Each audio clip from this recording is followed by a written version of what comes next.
मैं अमूमन यूट्यूब की गाइडलाइंस की वजह से इस तरह की खबरें बताने में बचता हूँ, लेकिन ये इतना दर्दनाक वारदात है कि बताना पड़ेगा। यूपी में फिर से दो बहनों की पैर पर लाश मिली है टंगी हुई, उनको फांसी लगाकर टांग दिया गया है।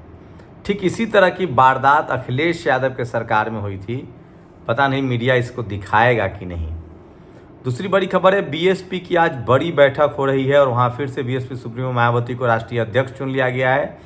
और जिस तरह से उनके कार्यकर्ताओं में जोश लग रहा है कि 2027 में बीएसपी सबसे बड़ी प्लेयर होगी यूपी में।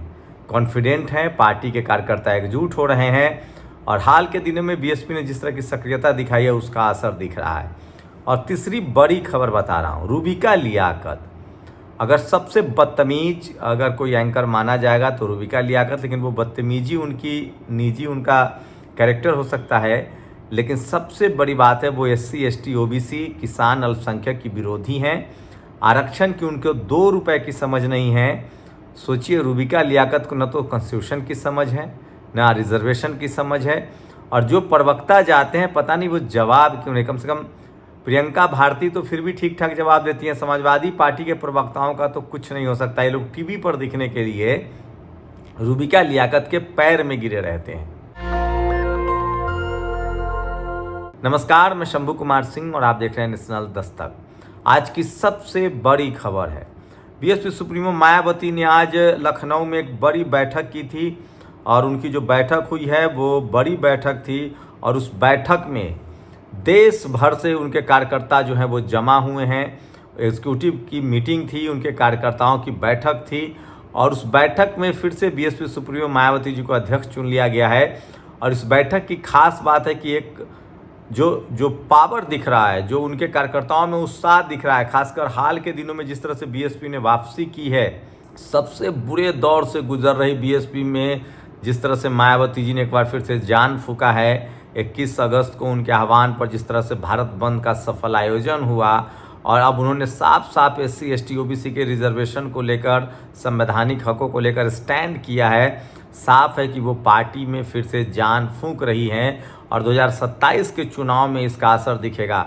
उससे पहले हरियाणा में असर दिख सकता है, ये भी आपको बड़ी खबर बता रहा हूँ। तो और तीसरी बड़ी खबर है, हरियाणा में चंद्रशेखर आज़ाद भी अपनी ताकत दिखाने जा रहे हैं। दुष्यंत चौटाला के साथ उन्होंने गठबंधन किया है।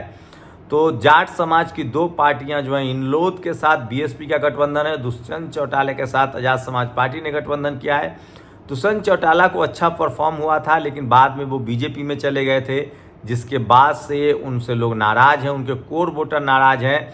अब उन्होंने ज़रूर आश्वासन दिया है कि वो किसी भी कीमत पर नहीं जाएंगे। तो हरियाणा में बीएसपी और आज़ाद समाज पार्टी ने कांग्रेस का खेल तो फंसा दिया है और जाट समाज का वोट बढ़ता दिख रहा है, एससी समाज का वोट बढ़ता दिख रहा है। ऐसे में बीजेपी वहाँ ओबीसी कार्ड चल रही है और ओबीसी कार्ड जो है वो बड़ा फैक्टर है और ये ताकत दिखा सकता है। वहीं सबसे बड़ी खबर जो है, जो आज सोशल मीडिया पर वायरल है, सोचिए, शिवाजी की मूर्ति जो टूटी है, उस मूर्ति की कीमत आपको जानकर हैरानी होगी। 3000 करोड़ में वो मूर्ति बनी थी।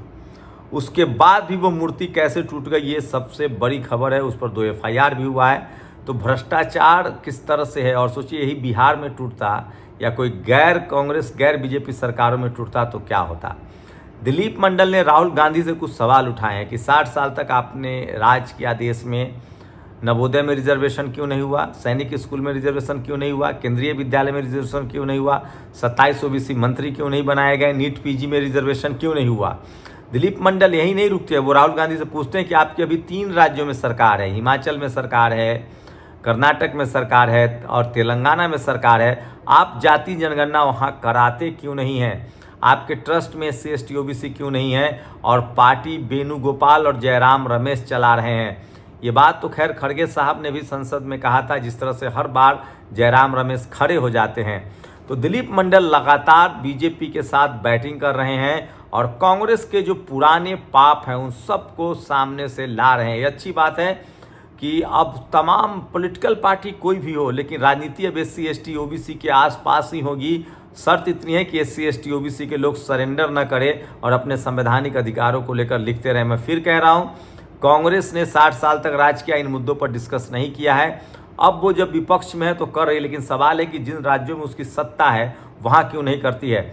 बीएसपी सुप्रीमो मायावती ने पूछा है कि अगर जाति जनगणना बीजेपी और कांग्रेस करा भी देती है तो वो अधिकार नहीं देगी, ये बात फैक्ट है। आरजेडी और जेडीयू, नीतीश कुमार और तेजस्वी यादव की पार्टी ने, सरकार ने जब बिहार में जाति जनगणना कराया, 75% रिजर्वेशन रोका, तो हाई कोर्ट ने, पटना हाई कोर्ट के कोलिजियम वाले जजों ने रोक दिया। सुप्रीम कोर्ट में आकर कोलिजियम वाले जजों ने उस पर सही कह दिया।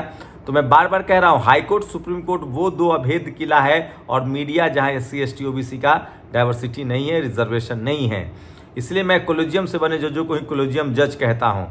तो ये भी एक बड़ी खबर है, तमाम विश्लेषण बताऊंगा। तो बीएसपी सुप्रीमो मायावती की ये तस्वीरें वायरल हो रही है। आज एग्जीक्यूटिव कमेटी की उन्होंने मीटिंग की है और कहा जा रहा है कि उनको फिर से अध्यक्ष घोषित कर दिया गया है और अब पार्टी अपने तेवर में लौट रही है। एक SC ने 720 में 720 अंक लाकर MBBS परीक्षा में टॉप किया है, मेरिट। सोचिए, जब मौका मिलता है तो किस तरह से लोग मेहनत करते हैं, ये है। और 1.5 साल की पूछताछ और 5 महीने की जेल के बाद एक और जमानत मिल गई है। सोचिए किस तरह से हैदराबाद में जो ये था, राजनीतिक बात कही जा रही थी, ये पूर्व मुख्यमंत्री हैं तेलंगाना के, उनकी बेटी हैं, उनको जमानत मिल गई है, KCR की बेटी को। तो ये भी बड़ी खबर है। सोचिए, पहले दलित पिछड़े नेताओं को, इसलिए मैं बार बार कह रहा हूँ 10 साल से कि आपके नेताओं को भी इसी तरह से बदनाम किया जाता है। और मध्य प्रदेश में जातिवाद की घिनौनी वारदात सामने आई है। सोचिए, एक SC समाज की सरपंच को, जो सतना के सरपंच को मध्य प्रदेश में एक उनके उप सरपंच ने और सचिव ने कहा कि अपना कुर्सी लेके आइए। चंपई सोरेन जो है वो बीजेपी में शामिल हो गए हैं। ये बड़ा झटका है हेमंत सोरेन को। तो परिवारवाद को लेकर भी अब बहस शुरू हो गई है और चंपई सोरेन थोड़ा सा सब्र नहीं रख पाए, और जिस तरह से उनको मुख्यमंत्री बनाया गया था, हेमंत सोरेन को सब्र रखना चाहिए था। इसका असर चुनाव में पड़ सकता है। तो बीजेपी इस तरह की भी राजनीति करती है। रुड़की में एक मुस्लिम समाज के युवक की मौत के बाद इमरान प्रतापगढ़ी ने कहा है कि इसकी प्रॉपर जांच हो। हम तस्वीरें नहीं दिखा सकते हैं और तस्वीर सोशल मीडिया पर वायरल है। और सोचिए यूपी में हालत क्या है शिक्षा स्वास्थ्य व्यवस्था की, कि चारपाई पर लोगों को ले जाया जा रहा है। आज भी गांव में रोड नहीं है, हम तस्वीरें नहीं दिखा सकते हैं गाइडलाइन की वजह से। और राहुल गांधी से कुछ बड़े सवाल पूछे हैं दिलीप मंडल ने, कि पहली बार देश में आदिवासी समुदाय का राष्ट्रपति हैं, पहली बार 27 OBC मंत्री बनाए गए हैं, पहली बार SC समुदाय का गवर्नर वाजपेयी ने बनाया, CAG पद पर ट्राइबल हैं, सरकार इतना दबाव है कि सुप्रीम कोर्ट में भी 4 SC जज हैं, OBC प्रधानमंत्री हैं, कई महत्वपूर्ण मंत्रालय और विभाग OBC के पास है, सारी भारी बजट वाले नेशनल हाईवे अथॉरिटी के चेयरमैन OBC हैं, पहली बार एक दलित कलाकार नॉमिनेटेड हुआ है। तो ये तमाम जो कांग्रेस के पाप हैं, दिलीप मंडल को बीजेपी में जाने के बाद बीजेपी को बहुत फायदा होता दिख रहा है। और उत्तर प्रदेश के फर्रुखाबाद में जन्माष्टमी की रात 2 बहनों का शव पेड़ पर मिला है। हम तस्वीरें नहीं दिखा सकते हैं। तो 2 बहनों का शव मिला। इसी तरह अखिलेश यादव की सरकार में हुआ था, लेकिन टीवी अखबार इसको इस बार जंगल राज या लॉ एंड ऑर्डर का मसला नहीं कहेगा। बिहार में इसी तरह की घिनौनी वारदात आई है। और छोटे उदयपुर, सोचिए किस तरह से एक ब्रिज गिर गया, ये भी सबसे बड़ी खबर है। और योगी आदित्यनाथ अब कह रहे हैं कि बटेंगे तो कटेंगे, मतलब SC ST OBC की एकजुटता की बात कह रहे हैं, हिंदू बनने की बात कह रहे हैं योगी आदित्यनाथ जी। 5 साल में मतलब 500 दिन छात्रों ने 69,000 शिक्षक भर्ती में गड़बड़ियाँ हुई, आपको रोज़ कहा गया, आपने नौकरियाँ नहीं दी। जाति के नाम पर जब तक जातिवाद खत्म नहीं होगा, SC ST OBC किसान जातियों से आप उम्मीद नहीं रख सकते हैं। और सोचिए शिवाजी महाराज की मूर्ति गिर जाती है, 3000 करोड़ की मूर्ति जो है वो बनी थी और वो इस तरह से भरभरा कर गिर गई। तो यूपी में लॉ एंड ऑर्डर खराब है, बिहार में लॉ एंड ऑर्डर खराब स्थिति में चल रही है, देश भर में हिंसा बढ़ रही है, करप्शन बढ़ रहा है, पुल गिर रहे हैं। शिवाजी महाराज की 3000 करोड़ में बनी स्टैचू 5 महीने भी नहीं चला। आप सोचिए किस तरह का भ्रष्टाचार है। मैं इसलिए कह रहा हूँ, इस देश में जब SC ST OBC के नेता मुख्यमंत्री CM PM बनते हैं तो वो स्कूल अस्पताल बनाते हैं, सड़कें बनाते हैं, क्योंकि वो उस तकलीफ़ को जानते हैं। अंत में रूबिका लियाकत जो हैं वो सबसे ज़्यादा बदतमीजी करती हैं। मुझे नहीं पता तमाम बहुजन समाज के लोग वहाँ क्यों जाते हैं, टीवी पर इतना दिखने का शौक़ क्यों है। सोशल मीडिया एक बड़ा प्लेटफॉर्म है, उस पर अपनी बात कहनी चाहिए। रूबिका लियाकत जिस तरह से भाषा का इस्तेमाल करते उससे साफ है कि न तो उनको आरक्षण की समझ है, न रिजर्वेशन की समझ है, न संविधान की समझ है, उनसे उम्मीद भी नहीं कर सकते हैं। वहीं अशोक पांडे जो अपने आप को सो कॉल पहले लेफ्टिस्ट थे, फिर लिबरल हुए, आजकल कांग्रेसी हैं, दिलीप मंडल को जूते वाली बात कही थी, जिसके बाद नेशनल दस्तक ने रीट्वीट किया था, उन्होंने उस ट्वीट को हटा लिया है। तो आज की सबसे बड़ी खबर है, बीएसपी सुप्रीमो मायावती अध्यक्ष बन गई है दोबारा और पार्टी में जान फूंक रही है, कार्यकर्ताओं में उत्साह है।